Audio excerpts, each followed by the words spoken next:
Welcome back to another episode of Investing Explained. Here's today's question. This one could go on for a while. I just knew you would say that, Preston. And the phrase cash is trash that you're referring to, for people that aren't familiar with where that came from. So this was Ray Dalio at Davos. He was sitting there talking to the Squawk Box crew, and he made the comment, cash is trash. And it just happened to coincide with like market highs. And then you had the big COVID-19 meltdown, and everybody in all of finance has been just beating Ray Dalio over the head with that quote. And I think when Ray said it, he was saying it.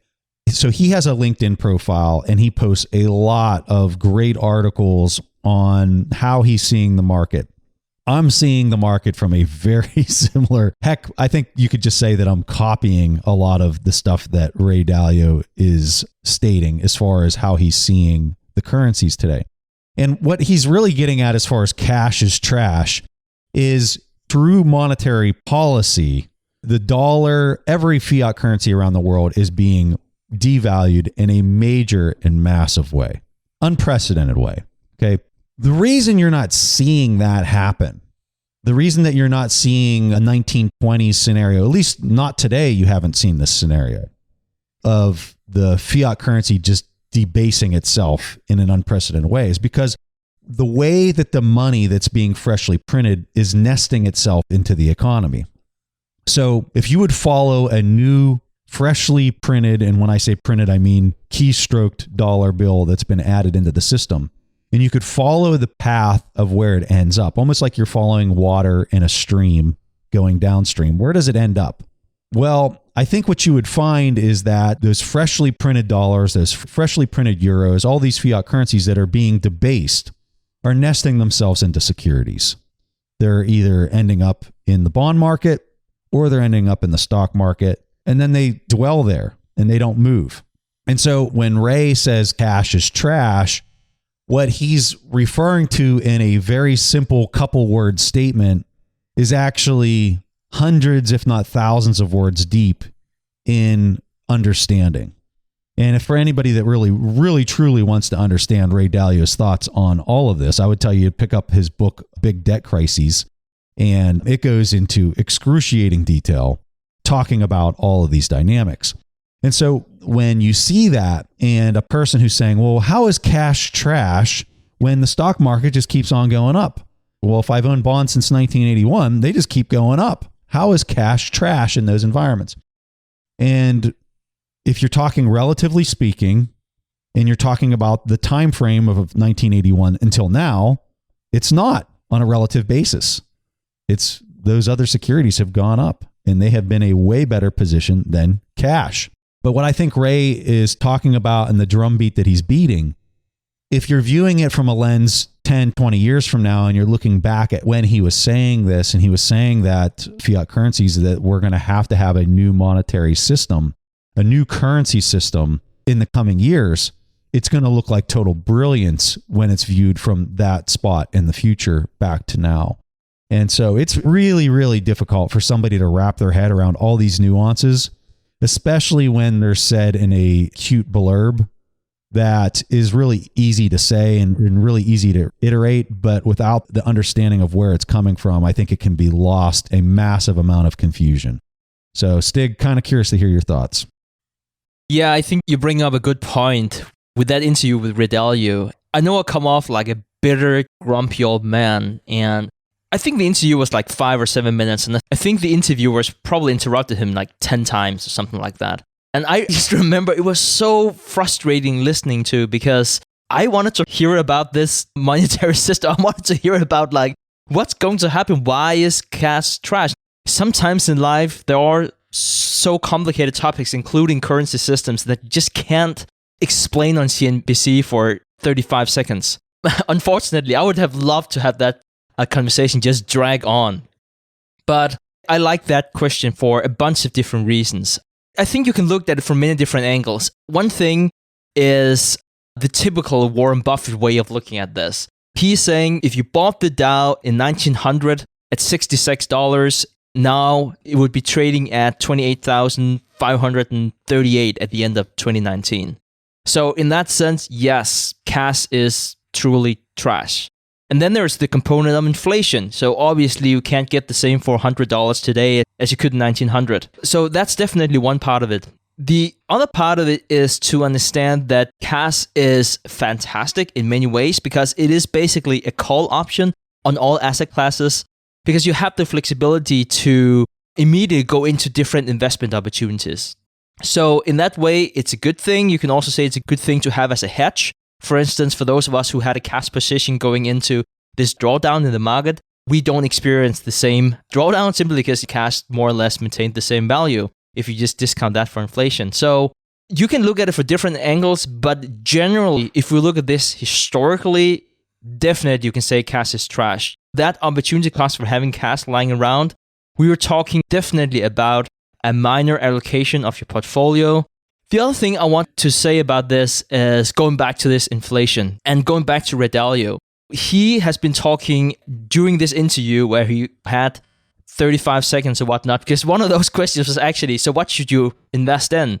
And then he said, you should buy gold. And he had, well, at least 12 seconds to explain why he wants to hold gold. Sorry, I'll stop guessing that soon. But because gold has historically been a good hedge, especially for unexpected inflation. It's very important for you to understand the difference between expected and unexpected inflation. If there's expected inflation, it's already priced into the price of gold, which is also why you saw whenever Nixon took the US and effectively the world off the gold standard in 71, you saw that huge spike almost right away. So I think that's important to understand. Another authority in this that I would like to bring up is Jim Rickards. Our friend Jim Rickards, who we interviewed here on the podcast multiple times. I just read his book, Aftermath, here a few weeks ago, and he talks a lot about what would you do whenever there is a crisis. Keep in mind, this book is from 2019. And he talked about how to position yourself if you don't know if you see massive inflation or perhaps even deflation. And I think a lot of people are sitting right now and thinking, we have this massive money printing. That should mean high inflation, even though they might not see those numbers measured in the official numbers. And they're thinking about deflation. They might be listening to the episode with Jeff Booth here a few weeks ago. And they might be thinking about the impact of technology, all the deflationary pressures that you see in society right now because of the massive unemployment. And what Jim Rickards said that he would recommend someone to do, and just want to add that into the mix, is that if you are in a world with high inflation, you would want to buy real assets like real estate, commodities, hard currencies such as gold. However, if you're in a world with deflation, you would rather consider investing in utility stocks, safe fixed income, and currencies might actually also be interesting because just being in cash will improve your purchasing power. And he said if you really didn't know what to do, you can diversify into both categories, but always maintain a position in cash. So whenever you know which direction you're going, inflation or deflation, that's whenever you want to size up your bets. So I just want to add that into the discussion. Stig brought up a good point about Ray's comment and the context of his comment. So when he said cash is trash, he's also out there beating the drum on owning gold. And if you look at how cash has performed relative to gold since that interview, gold has drastically outperformed. And it's also outperformed the S&P 500 or any other stock index you want to bring up. Maybe not the NASDAQ. I don't know if it's outperformed the NASDAQ, but it's close. So that was where Ray is coming from with the comment. Something else that I just want to briefly talk about is how currencies fail. What does that look like when a currency fails? And for people who have never experienced this, myself included, I've never experienced a currency failure in any kind of market. I know that they've happened since I've been alive in other countries, but I've never gone through it. I don't know exactly what that's going to feel like or look like, but I've read enough books to hopefully understand the nuances of that. And I've been beating this drum on social media for people to study this thing called the Cantillon effect. We can have a link to that idea in the show notes, but read up on how the Cantillon effect works. And it goes back to what I was describing earlier, where freshly printed money nests itself into securities, into financial assets. because of how that money's being inserted into the system through quantitative easing today.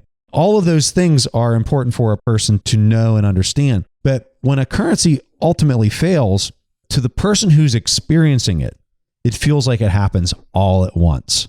There's all these events leading up to it that just don't feel right, that don't seem right. Like, for instance, unemployment being 15%, but yet the stock market's trying to make new all-time highs.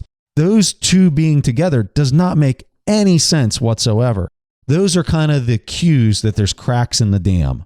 And that's how I would probably describe a currency failure, is you have a dam that's built for a certain water level, and the water level is getting higher and higher and higher so that it's exceeding the capacity of the dam to hold it. And you're starting to see these cracks in the dam, but then when the dam breaks, it happens all at once, and it happens abruptly.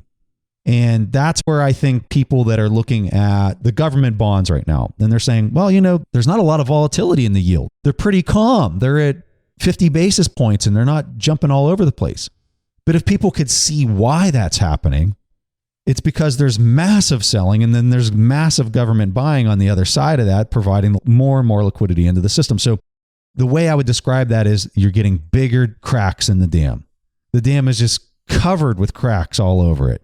And yet you have people still living in the town down below, dancing all around, thinking that things are perfectly fine, when in fact you're about to have a catastrophic meltdown of that system. I personally believe that's what Ray Dalio is saying with his quote, "Cash is trash." He's suggesting that we are upon a time where there is going to be a new currency, a new system that is built. And you don't know if it's going to happen tomorrow. You don't know if it's going to happen a year from now, 2 years from now, because it's so hard to know when the strength of that dam is going to break.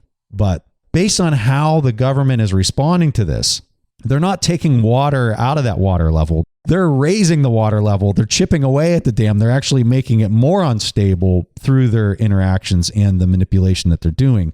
And so I think it's just making that situation all the more inevitable.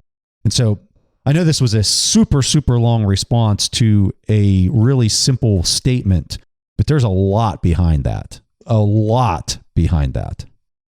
That's it. Preston and I will continue explaining investing, so go ahead and hit that subscribe button.